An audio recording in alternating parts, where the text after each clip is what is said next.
And I'd like to invite Vítězslav Jarý, who is going to talk about scintillating materials. So please. So, hello, thanks for the introduction. So good afternoon. As it was mentioned, I will try to give you some idea what are the scintillation materials and where we can use them. It should be on, so, okay.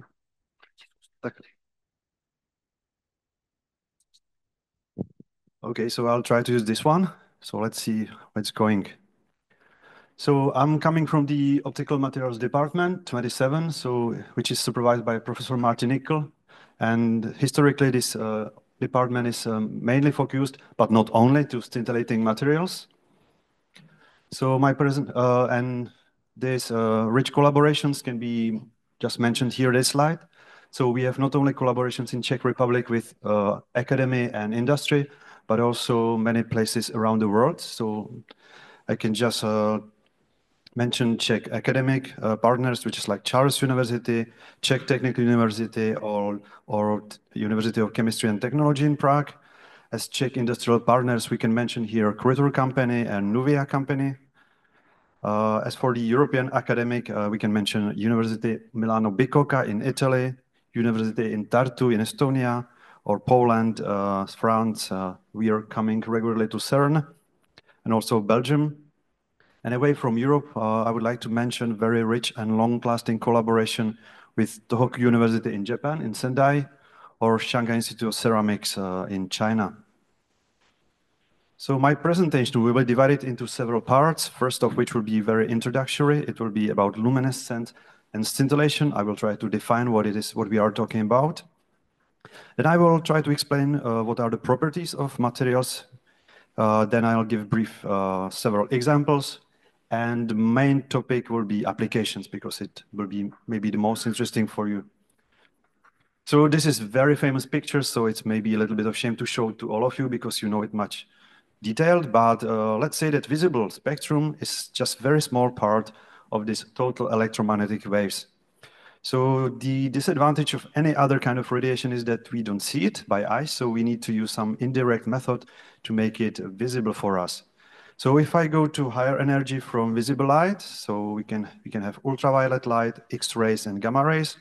Here I would like just to point out that the gamma ray and X-ray doesn't have to be different by energy, but they are different by the place where they are created. So gamma radiation is coming from the nucleus, while the X-ray is coming from the electronic shells. And I would just mention briefly here that X-ray radiation, we can easily produce it by using simple thing, which is called X-ray tube.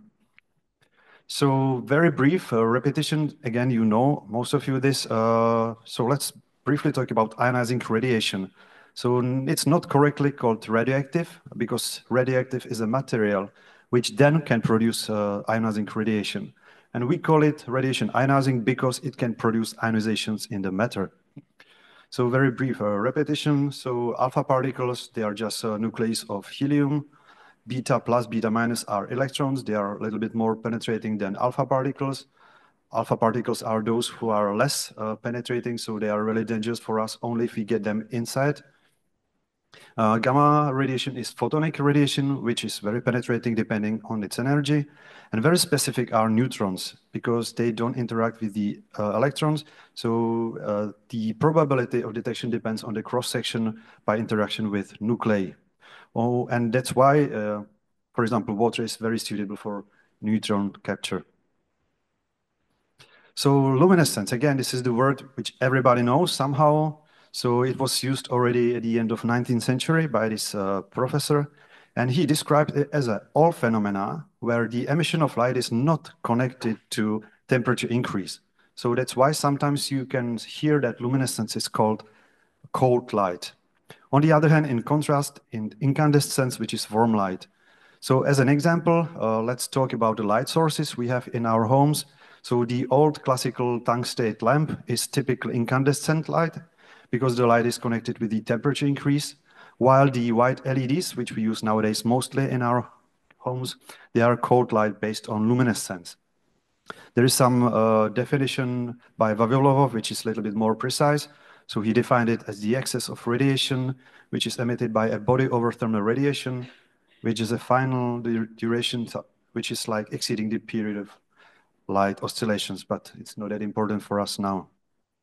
What is interesting and important for the presentation that we have many different ways how we can give the energy access to a material.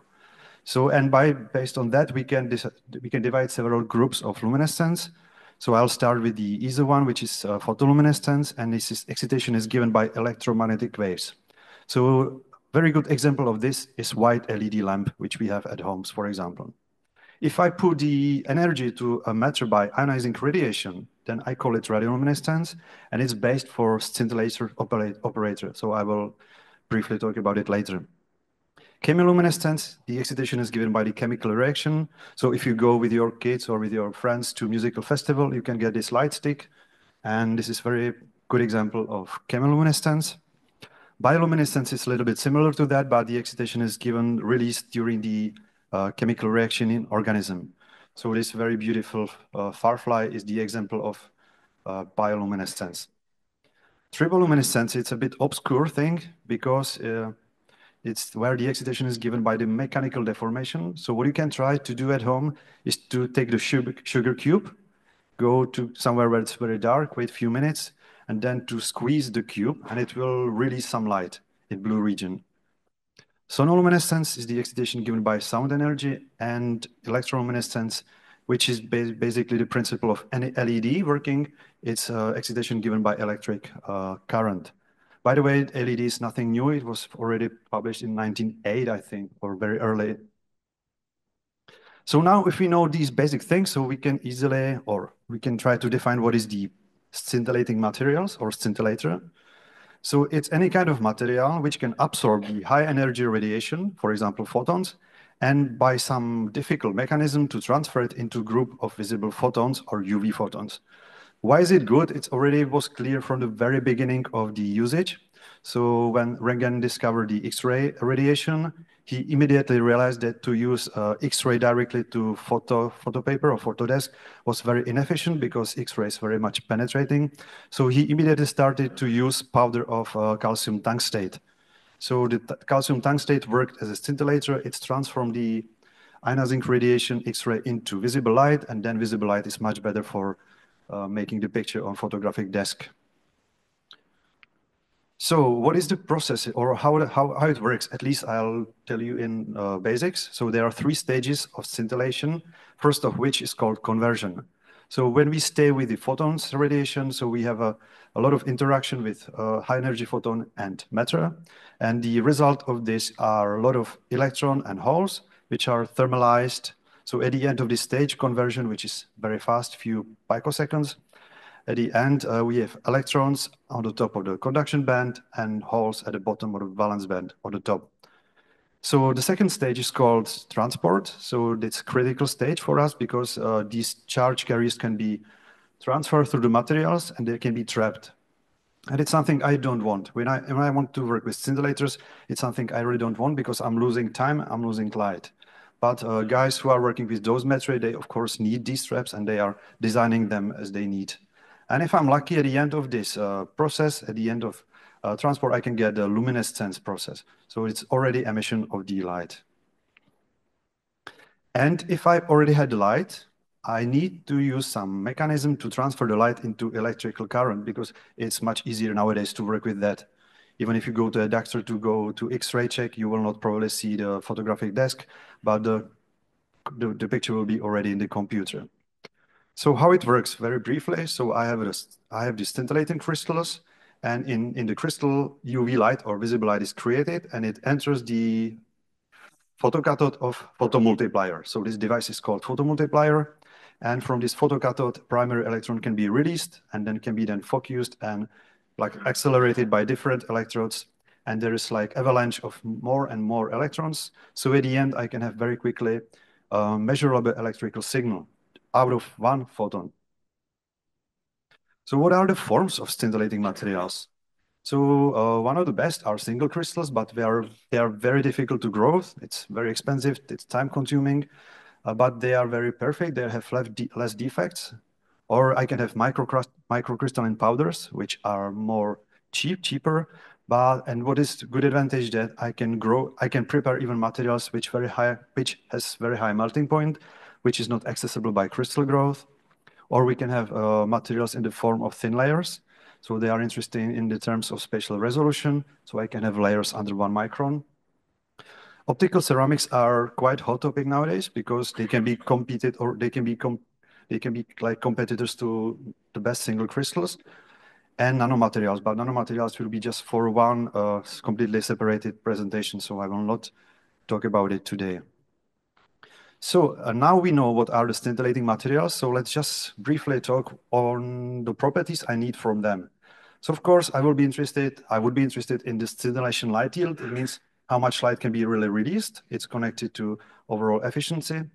Then I want to know how fast the material can react to the absorption of ionizing radiation. Then emission wavelength is of interest, radiation hardness, especially in high energy physics. Then density and effective atomic number.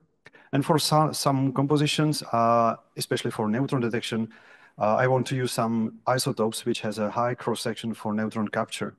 And of course, things like hygroscopicity must be taken into account. So scintillation light yield, it's a already absolute number, which gives me number of emitted photons after 1 mega electron volt of energy of ionizing radiation is absorbed.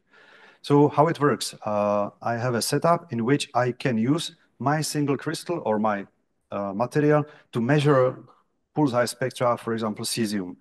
Cesium is very famous radioisotope for measurement with the energy 662 kiloelectron volts. If I'm lucky and if all the energy is absorbed in the crystals, then I can get such a nice spectra. And from this spectra, I can really say how much photons are released. And at the same time, from the properties of photopeak here, I can like calculate the energy resolution. So density and effective atomic number is mostly connected with the thing when I want to detect the photonic radiation. So of course, it's the rate of interaction with photon depends on these two quantities. Density is quite clear, but you know what atomic number of the element, so it's simple. It's number of protons. But if you have a compound, which is mostly the case, then you need to do something like average so that we can define this effective atomic number. Or similar, we can define so-called attenuation coefficient mu, which tells me how much intensity is absorbed in some layer. It's quite interesting to say here that some of these materials, and I will talk it a bit later on that, have a density much higher than iron. For example, this lutetium tantalite has density almost 10. Then scintillation decay. It means that I want to know which is the duration of the scintillation response after the ionizing radiation absorption. So it depends on two things. It depends on the lifetime of the excited state itself, and it depends on the rate of carrier transport to this emission center. So sometimes we can approximate it by the sum of exponential. Sometimes it's more complicated, so I can use something like mean decay time. And here I would like just to mention that the best, or I cannot say best, but the fastest material nowadays have this decay time around 1 nanosecond, even below 1 nanosecond. So very briefly about history, I already touched it, so I will just make a little bit repetition that at the end of 19th century, there were two things happening in physics, one of which was the discovery of X-ray radiation and natural radioactivity. And as I already mentioned, immediately it was clear that if I want to work with the X-ray, I have to use some kind of scintillating layer or material, because to work with photographic desk, it's impossible with X-ray. So I need to have visible light. So at the beginning, they started to use these calcium tungstate or zinc sulfate doped with silver dope. And then for a long time, not much was happening. But at the 40s, first single crystal of sodium iodide was established. And now it sparked like the research in scintillators a lot. So if I mentioned it already, let's talk about it a little bit. So sodium iodide doped by thallium and cesium iodide, they are historically one of the most famous and used scintillating materials. Nowadays, we have a really good technology to produce them in huge shapes and volumes. You can see it in the picture. It was this first bulk single crystal, and still its properties are doable. It's like light yield is over 40,000 photons per MeV with scintillation decay time 230 nanosecond. So it can still be okay for some applications. But the problem is that these crystals are fragile and they're hygroscopic, so you need to work with them carefully. They are mostly encapsulated, for example, in aluminum. Another interesting material which I would like to mention because of the energy resolution is this lanthanum bromide, doped with cerium and strontium.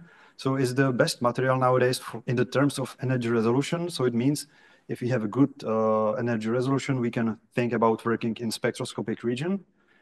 Scintillation light yield is more than 80,000 photons per MeV, so it's very nice. But it has a little bit drawback that I cannot use it simply in the low background detectors because it already contains in its structure one isotope of lanthan. It's 138 with decay time 10 to the power 11. BGO, it's a historically very important material which is still used nowadays. So it's this complex oxide of bismuth and germanium. It was established already in 73.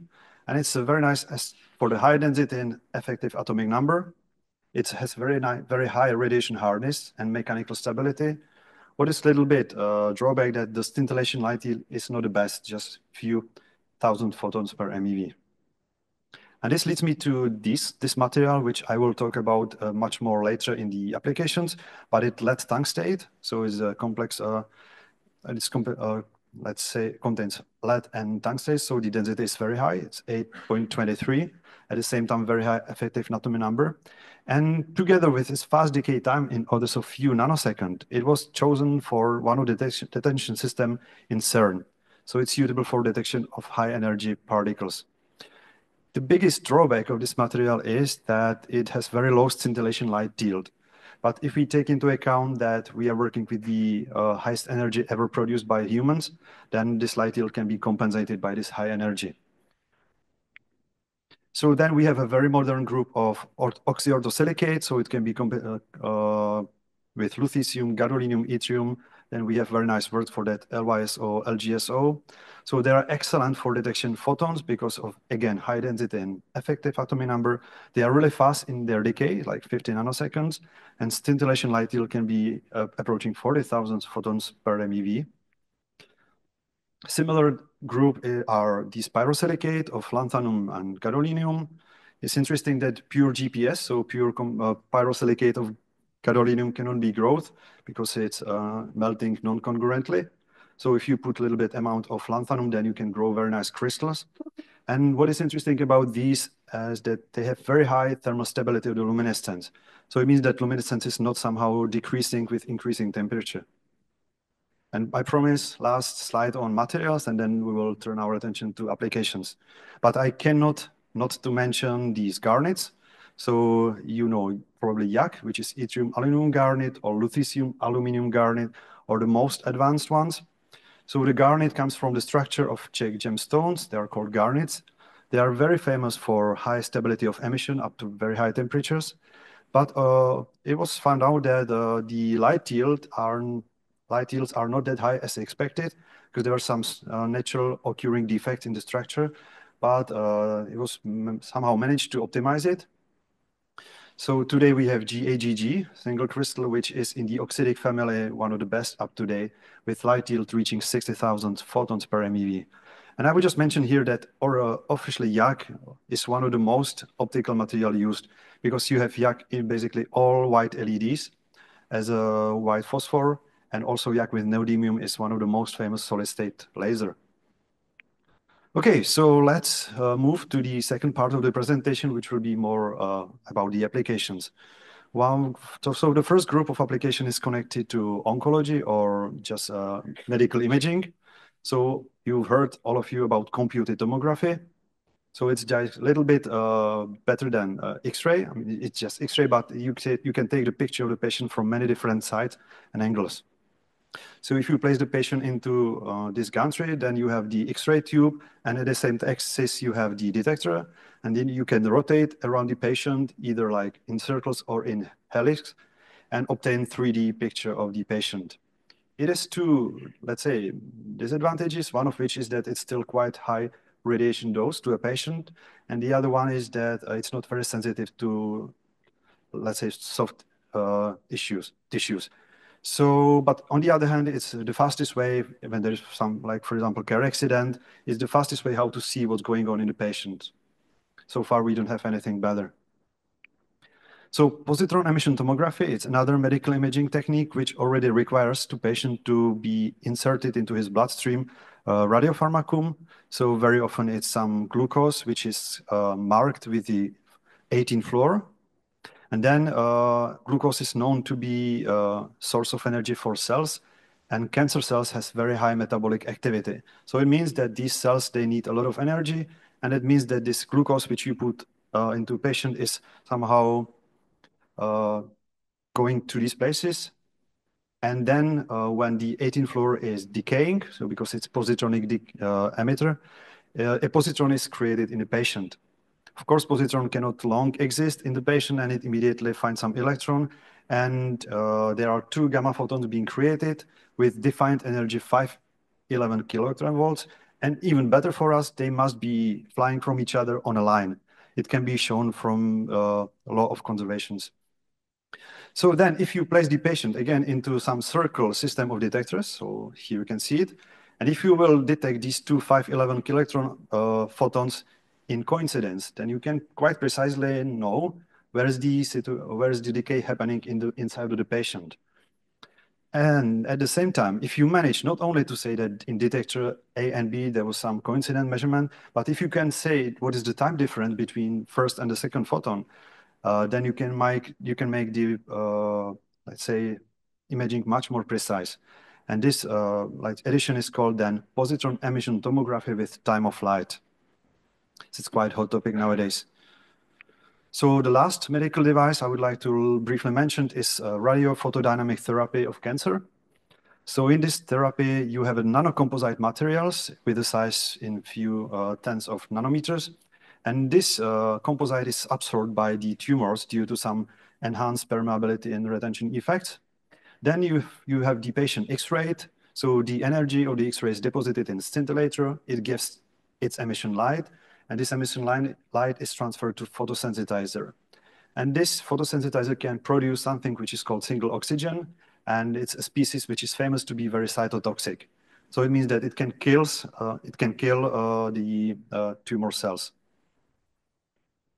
So if we stay a little bit in imaging, but we will leave the hospitals, so we can use scintillating materials in non-destructive analysis. The most easy example is if you go to the airport and if you need to fly somewhere, then your luggage will be checked by X-ray. And the guys working there will see very well what you are trying to get with you. But not only X-ray can be used, we can use also neutron. And even better, we can combine these 2 techniques to get really nice pictures of anything. And which is even better, we don't need to destroy the samples. So very nice example is this reconstruction. We have this skull in rock sediment of some ichthyosaurus. And they used neutron radiography to see very well what are the bones of the skull. Of course, they didn't want to scratch off the sediment because they would probably destroy the skull. So this is a very nice way. So another very interesting application of these scintillating materials is using it as a Compton camera on unmanned helicopter. So this was for the first time used in Japan after this earthquake in 2011, which happened in this Fukushima prefecture. So for the crystals, these GGAG scintillators were chosen as the best ones. These are the crystals I described as the best oxidic materials. So then you can just imagine that you will just program the helicopter to fly over the environment. And mainly they are collecting the emission from cesium-137. So if you do everything correctly, then you can get these very nice maps, knowing where is the contamination, where is the cesium hotspot. And at the same time, you can monitor how this, let's say, decomposition process is taking part. So if it's good or not. So I'll go to high energy physics. So you know CERN, all of you, some of you work there, so I'll be very careful. I'll just mention one detection system, which is in LHC, and it's called ECOL, electromagnetic calorimeter. And this kind of detector uses scintillating materials. And it's mainly because they have very high radiation hardness. So it means the material doesn't change its properties if you bomb it with a high flow of ionizing radiation. Still, it has very high density, effective atomic number, and it's fast enough. So because of these these properties, these lead tungstate crystals were chosen as the candidate. And nowadays we have more than 8,000 of these in CERN. So it's more than 12 cubic meter of scintillator. So another experiment which is being built now, which will use scintillating detectors, is PANDA experiment. PANDA is an acronym from Anti-Proton Annihilation in Darmstadt. So it's under construction now, and it should bring together more than 500 scientists from many countries.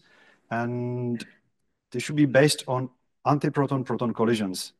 So of course, if you make, again, collisions of these particles, you need many different detectors to provide precise trajectories, reconstruction, energy momentum measurements, and efficient identification of charged particles. So again, I will not, of course, talk into details, but I'll just make the advertisement for one detection system, which is electromagnetic calorimetry, which will be happening there. And again, it will contain more than 15,000 lead tungstate crystals.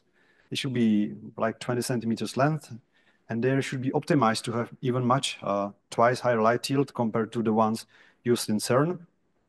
And they should be ready to withstand 125 grays per year radiation dose, which is a very high number.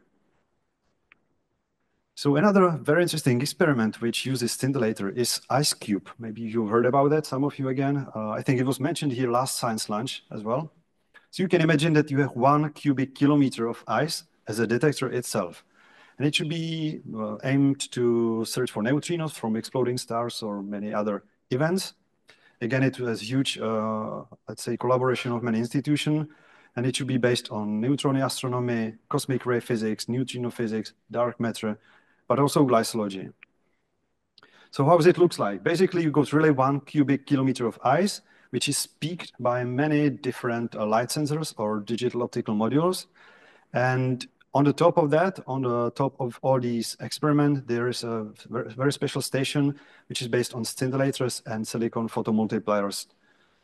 So scintillators can help here as well.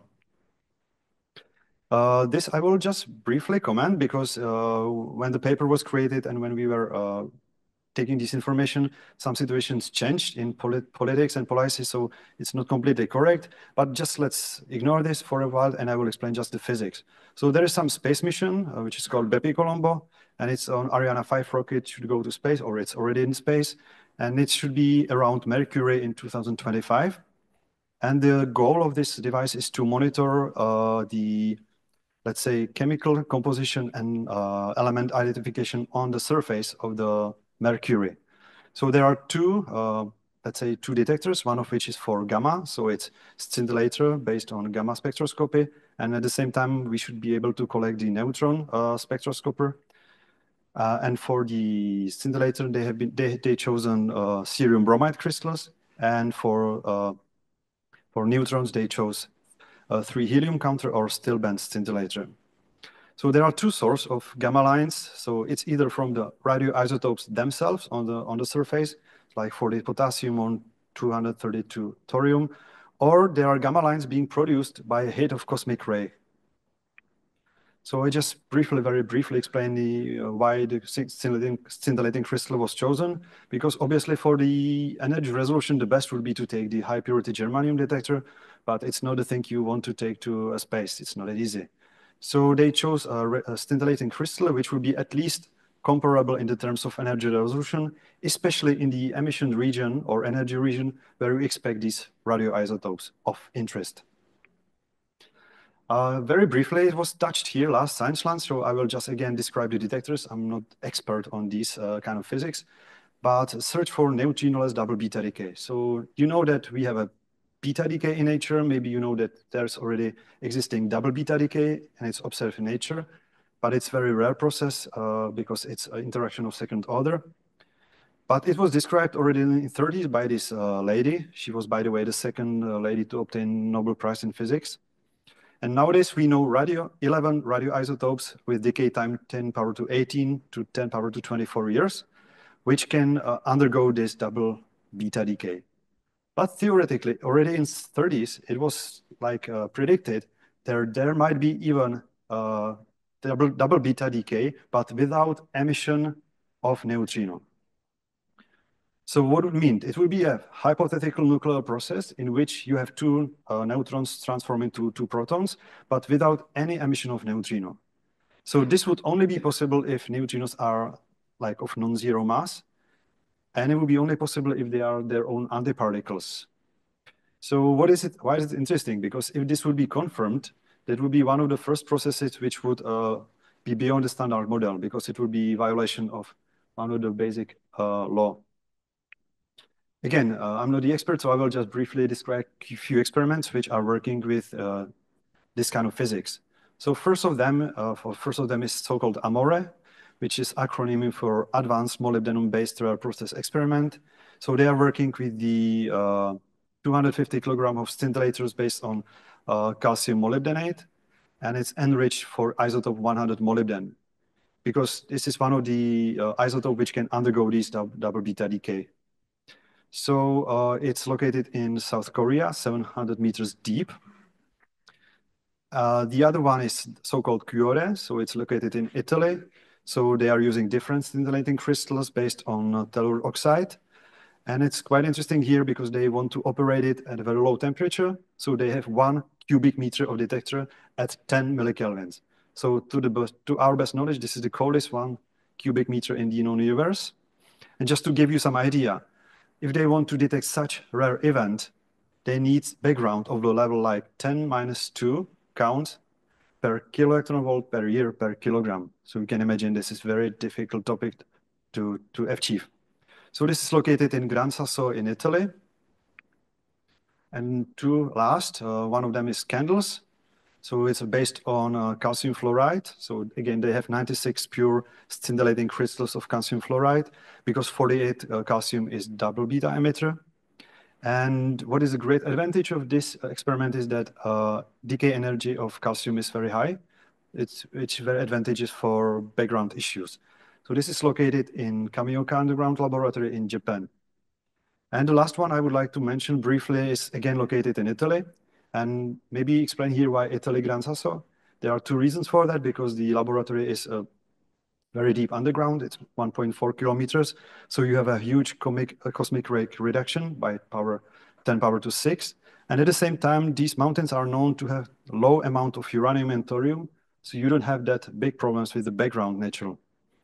So this COBRA experiment is again acronym for this cadmium zinc telluride zero neutrino double beta research apparatus.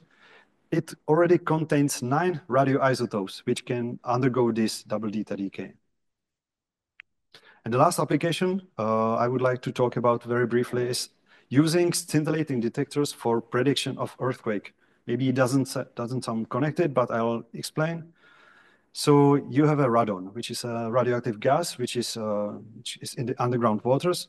And it was found out that before a big earthquake, this concentration of radon in these underground waters increases significantly. So if you will be able to monitor these concentrations in a long time, then it could be helpful as a prediction of earthquake. So the first ideas were already in 20s, 30s, but it was for the first time used in 1966 because there was a big earthquake in Tashkent. So forget about the mathematics, but you can see here the slide, which is interesting, this picture, that the concentration of radon in Japan in Kobe before the Kobe earthquake increased significantly. And again, if you are forced to measure radon and its product in water, one of the best technique you can use is scintillation detectors based on alpha detection. So you can imagine that you have a container which is either plastic or metal, and you put scintillation layer inside. So it's based mostly in zinc sulfide with silver. Maybe you've heard the name Lucas cell. And then you can just put a lot of water as you want through, and the alpha particles from radon and its products will be detected by this scintillator. So I would end up here, make some general concludes that scintillation method for radiation detection is really fast, robust, and widely spread. But unfortunately, there is no universal material for application. So we need to continue researching. And there are still nowadays new applications emerging, and not only new, but also current ones, but they need to be improved significantly. So we still need to do new and better scintillation materials. And I would like to make a little bit advertisement for our department. Thanks to all the collaborations and thanks to all the colleagues, we are quite world-leading laboratory in research of these materials. So as I mentioned, my colleagues, I would like to thanks to all of them and thank you to your attention.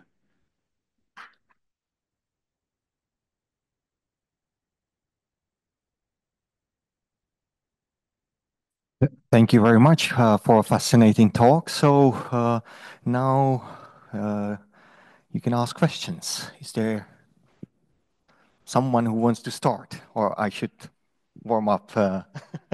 Okay, so then I will start. You mentioned many different materials, scintillating materials, and you said that some of them are their luminescence is very stable with temperature. So what are the basic properties that determine really the stability of this luminescence?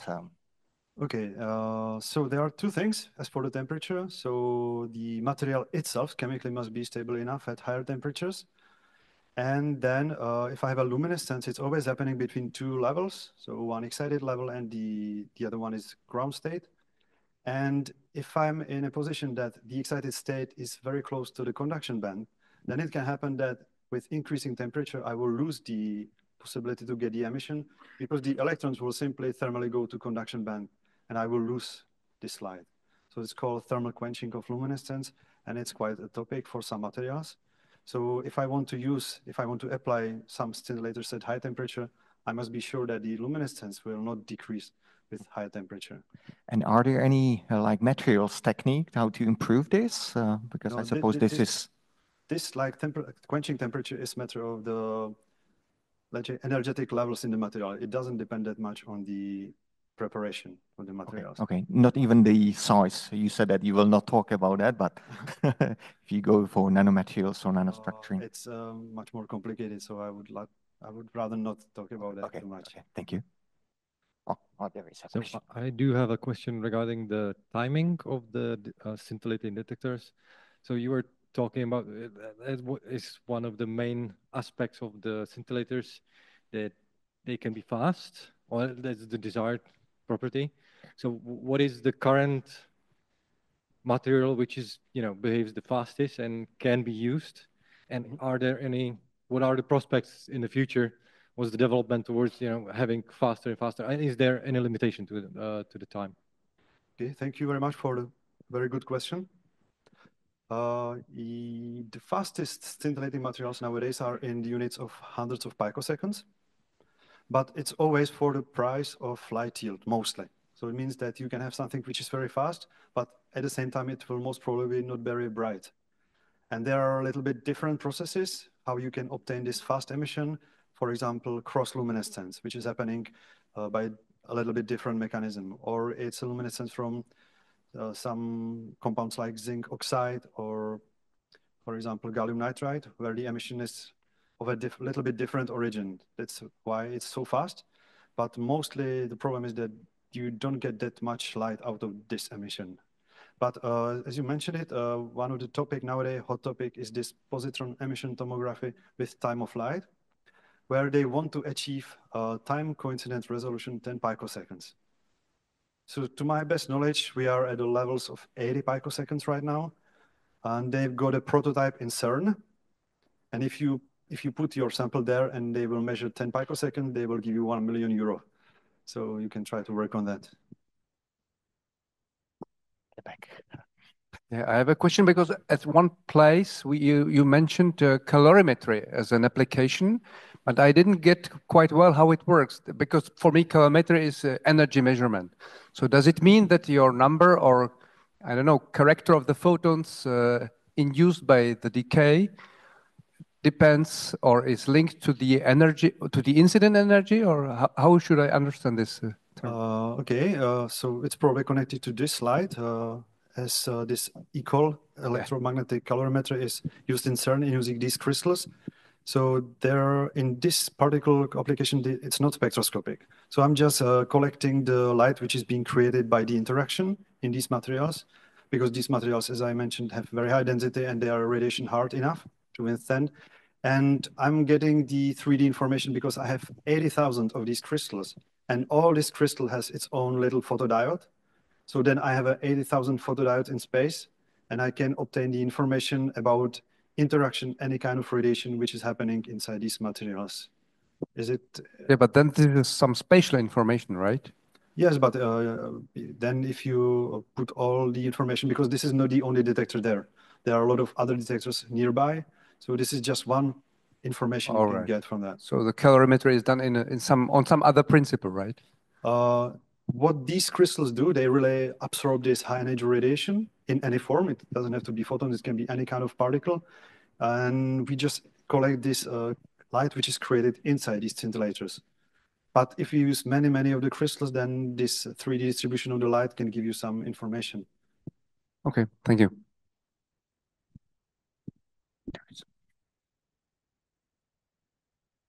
At the beginning, you mentioned a scintillator in shape of thin films. So my question is, if anybody did some high-quality scintillators from these thin films up to now with some interesting efficiency, was somebody successful in that field or not? Of course, if you want to work with thin layers, then it's not the most suitable for high energy radiation detection. It's in the terms of photons. So it's mostly suited for detection of some other radiation, for example, electrons or alpha particles. But yes, there are a lot of colleagues working on the new generation of scintillators based on thin layers. For example, these multiple quantum wells on gallium nitride. There were already several papers where we have like 1 micrometer of indium gallium nitride multiple quantum wells with a very high efficiency and giving decay time around 1 nanosecond. If this is...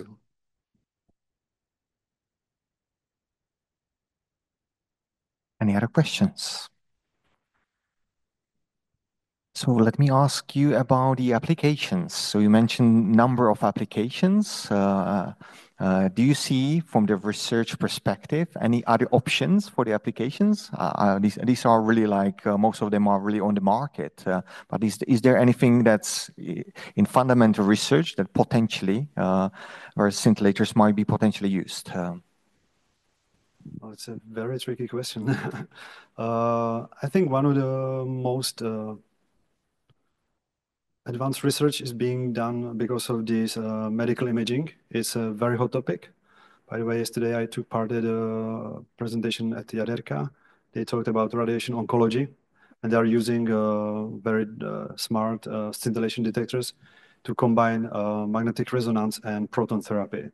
So I think it will be more specialized applications where I will really need one particular material which will be suitable for this particular application. But what I, for example, haven't mentioned at all, that scintillating detectors are based for electron microscopies. And Czech company Critter is the biggest producer of these detectors in the world. But to think about some really completely unknown application, I'm not sure. Okay, yeah, but I was directing, in the electron microscopy and in these techniques. So if you go to the research of the materials, so you said you need very specialized materials. So what is it, for example, if you go for the microscopies, what is needed there? And then if you compare it to these medical applications, what are the differences in the materials properties? As I mentioned already, it's quite often it's the interplay between getting as much light as possible and get it as fast as possible. And very often from fundamental point of view, it goes against each other. So it's very difficult to improve material in both ways. Normally, if I want, for example, for medical detection to get material as fast as possible, I will definitely lose some light. On the other hand, if I want to use scintillation detector in so-called integrating mode, so I'm not counting single photons, but I'm just getting some integration, then the decay time is not that important, but I want to get as much light as possible. So it really depends on the particular application. Thank you.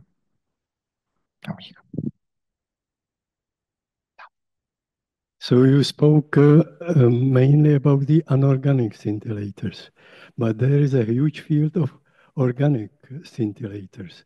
How do you see the future of applications, who will be in which field, and there will be more these plastic scintillators or more these anorganic scintillators in future? Thank you very much for this question. It's a very good question. And it's true that I haven't mentioned it even once, so sorry for that. We have a completely different group of scintillator based on organic or plastic. They are, of course, amazing in a way that you can produce them in huge volumes, very cheap, very quickly. But mostly they suffer from very low radiation hardness, and they have very low density.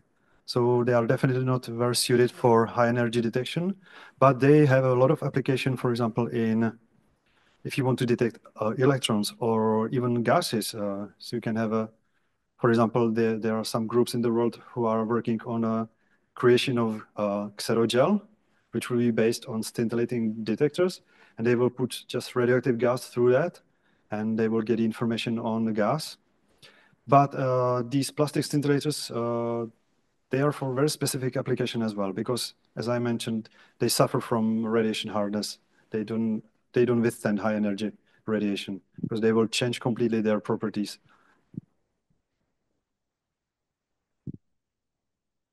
Any other questions? So let me ask you about your particular research. So which material you are right now investigating in your lab? Okay. So very good advantage of the Department 27 is that we have at one department the technology. So we are quite unique. My colleagues are here. We have two micro pulling down techniques, one of which is oxidic. There are just few of them in Europe. And the other one is halide. So we have a machine to grow quickly single crystal in a day. And this halide machine is the only one in Europe. So just my colleagues, they can prepare like 5 different chemical composition of crystals in a week. They can give it to me in a lab, and within 2 weeks, we can have very nice set of samples with completely set of measurement. But my history here is, it's kind of my dream. I'm working on very specific group of scintillating materials based on sulfides, ternary sulfides.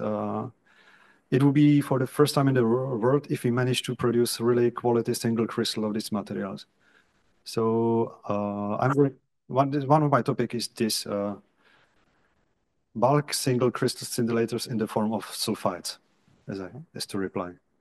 And what is the most challenging in your part? Is it really like to get nice crystals, or is it then later on, because you have to do most probably a lot of characterization of the properties? I think the most difficult part is now on the guys to produce the crystal. Then if the crystal is available, then we have a lot of machines available in our place, but also quite many collaborations to make complete characterization of all the crystals we produce. As I mentioned, this micropolynam technique, the great advantage of this technique is that you produce really a single crystal in a day. It's impossible by Czochralski or Bridgman. So this can make really efficient and quick screening of completely new material family. You can produce, I don't know, 20 single crystals in 1 month with different chemical composition. This would never be possible with Czochralski, or it would take so much time and it would be several times more expensive. Okay, so the last option for questions. If there are no more questions, so let's thank the speaker again. Thank you. But I forget to mention, if you are interested in this topic a little bit more, with my colleague Honza Pechal, we wrote for the very first time in Czech language some book on scintillator materials. So if you are interested in that, you can buy it. And I left some little books on the table, so you can take them. So thank you. Okay, thank you very much. Have a nice day.